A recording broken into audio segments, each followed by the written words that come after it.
দুপুরবেলা যাচ্ছ? বাইরের তাপমাত্রা তো খুব কম। আজ শরীরটা ভালো নেই, একটু রেস্ট নাও না। রহিমা, তুমি তো জানো আজ বড়বাবু বাজারে আসবেন সেরা সবজিগুলো বাছতে।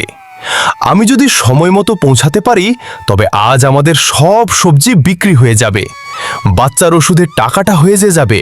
সবজি তো তোমার পচে যায় না, তুই তো একদম সতেজ সবজি আনো। আমার ভয় লাগে, ওই করিম লোকটা তোমাকে দেখলেই কেন যেন তেড়ে আসে। হয়তো হিংসা থেকেই করছে। ও তো সবজিতে তাজা দেখানোর জন্য ক্ষতিকর রং আর কেমিক্যাল মেশায়।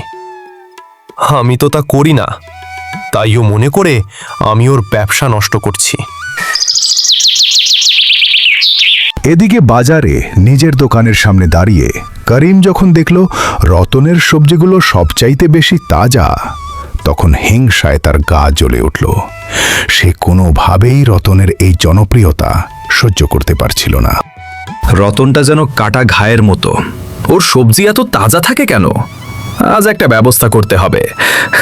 কাল রাতে ওর দোকানের সবজিগুলোতে আমি ওই নষ্ট হয়ে যাওয়া পচা সবজির পানি ছিটিয়ে দেব, তাহলেই বড়বাবু সবজিগুলো দেখলেই নাক সিটকাবে। রাত তখন গভীর। সুযোগ বুঝে করিম চুপি চুপি রতনের দোকানের সামনে এসে পৌঁছাল। এরপর কোনো শব্দ না করে সে রতনের সাজিয়ে রাখা টাটকা সবজিগুলোর ওপর নোংরা পানি ছিটিয়ে দিল। সকালের ব্যস্ত বাজারে তখন উপচে পড়া ভিড়। অনেক আশা নিয়ে রতন অপেক্ষা করছিল বড়বাবুর জন্য। অবশেষে তিনি তার দোকানের সামনে এসে দাঁড়ালেন। আসুন বাবু, আজকের সবজিগুলো একদম ক্ষেত থেকে তোলা, দেখুন কি সতেজ। বড়বাবু একটি ফুলকপি হাতে নিতেই দেখেন সেটা থেকে পচা গন্ধ বেরোচ্ছে এবং ভেতরটা নরম। ছি, তুমি এগুলো আমাকে দিচ্ছ? এত পচা সবজি দিয়ে কি করব? তোমাকে তো আমি ভালো বিক্রেতা ভেবেছিলাম, তুমিও দেখি এমন জোচ্চুরি শুরু করলে। বাবু বিশ্বাস করুন, আমি তো রাতেও ভালো করে দেখে রেখেছিলাম। আমি জানি না কেন এমন গন্ধ বেরোচ্ছে। সবই তো টাকার খেলা ভাই। রতন ভাবে ও ছাড়া বাজারে আর কেউ নেই। বাবু, আপনি আমার দোকান থেকে দেখুন, একদম টাটকা মাল দেব। রতন, আজ থেকে তোমার দোকান আমার লিস্ট থেকে বাদ। আমি আর কোনোদিন তোমার কাছে আসব না।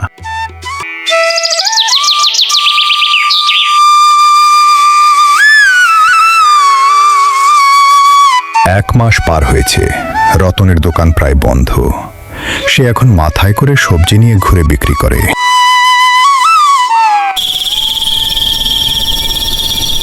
ডাক্তার বলেছে বাচ্চার শরীর বেশি খারাপ হচ্ছে, এখন উপায় কি? আমি হাল ছাড়ব না রহিমা, সত্য কখনো ঢাকা থাকে না। এদিকে বাজারে বড়বাবু তার রেস্টুরেন্টের জন্য করিমের কাছ থেকে নিয়মিত সবজি নিচ্ছে। বড়বাবু লক্ষ্য করলেন তার রেস্টুরেন্টের কাস্টমাররা খাবারের অভিযোগ করছে।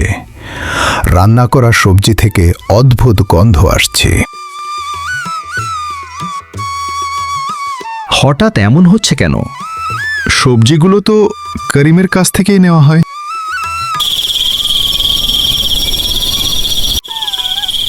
বড়বাবু একদিন ছদ্মবেশে করিমের দোকানের পাশে গিয়ে লুকিয়ে রইল। সে দেখল করিম রাতে সবজি তাজা দেখানোর জন্য রং মেশাচ্ছে এবং রতনের দোকানে নোংরা পানি ছিটিয়ে দিচ্ছে। তুমি এত বড় পাপী! আমার হোটেলের সব মানুষ যদি অসুস্থ হতো, তার দায় কে নিত? বাবু, আমাকে মাফ করে দিন, লোভে পড়ে ভুল করেছি। তোমাকে পুলিশে দেব।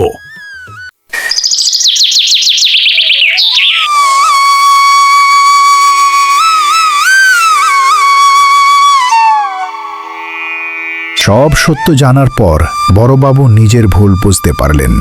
তাই তিনি রতনের সঙ্গে দেখা করার জন্য রাস্তার পাশে অপেক্ষা করতে লাগলেন। রতন, তুমি কি শুনেছ? তোমার সততা আজ প্রমাণিত। রতন, আজ থেকে আমার রেস্টুরেন্টের সবজি শুধু তোমার দোকান থেকেই যাবে, আর তোমার মাসিক যে বেতন হবে তা আমি আগে থেকেই বাড়িয়ে দিচ্ছি। বাবু, আমি শুধু আপনার কাছে আমার সততার প্রমাণ চাইছিলাম। ব্যবসা তো আসবেই। সন্ধ্যায় বাড়ি ফিরে রতন দিনের সব উপার্জনের টাকাগুলো রহিমাকে দেখালো। এত টাকা? তুমি কি লটারি পেয়েছো নাকি? হ্যাঁ রহিমা, লটারিই বটে, তবে কাগজের লটারি না, এটা আমাদের সততার লটারি। বড়বাবু আজ বাজারে করিমের সব জালিয়াতি হাতে নাতে ধরে ফেলেছেন। আজ সবার সামনে আমাদের সম্মান ফিরে এসেছে। আমি জানতাম তোমার সততা কোনোদিন বৃথা যাবে না। বাচ্চার অপারেশনের টাকাটা নিয়ে বড্ড চিন্তায় ছিলাম, আজ সব চিন্তা দূর হলো। করিম লোভে পড়ে শেষমেশ ধরা খেল। আমরা কষ্ট করলেও আজ শান্তিতে ঘুমাতে পারবো। মনে রেখো, সততার ফল পেতে দেরি হলেও তা সবসময় মিষ্টি হয়।